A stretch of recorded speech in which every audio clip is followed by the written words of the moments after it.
ঢাকার ধামরাইয়ে নিরাপদ সড়ক চায়ের ৩১তম প্রতিষ্ঠাবার্ষিকী উপলক্ষে ঢাকার ধামরাইয়ে র্যালি সহ বিভিন্ন কর্মসূচি পালিত হয়েছে। উপজেলার ঢুলিভিটায় বেলা ১১টার দিকে বর্ণাঢ্য র্যালি বের হয়। পরে পরিবহন শ্রমিকদের বিনামূল্যে চক্ষু ও ডায়াবেটিক্স পরীক্ষা হয়।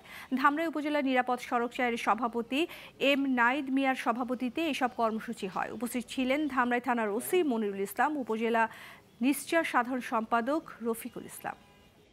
নিরাপদ সড়ক চাই ৩১তম প্রতিষ্ঠাবার্ষিকী উপলক্ষে সারা দেশব্যাপী একটি কর্মসূচি পালন করছি। তার মধ্যে অন্যতম হচ্ছে ধামরাইতে আমরা প্রায় ৫০০ পরিবহন শ্রমিকদেরকে আমরা বিনামূল্যে চক্ষু পরীক্ষা এবং ডায়াবেটিস পরীক্ষা করাচ্ছি এবং আজকে এখানে কিন্তু সবাই পরীক্ষা অংশগ্রহণ করছে এবং আপনারা দেখছেন যে এখানে দুর্ঘটনার যে একটি কারণ তার মধ্যে কিন্তু অন্যতম হচ্ছে এই চক্ষু।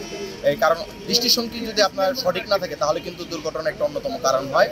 এবং ডায়াবেটিক্স পরীক্ষাটার কারণ হচ্ছে যে শারীরিক সুস্থতার মধ্যে ডায়াবেটিস একটা অন্যতম একটি জিনিস।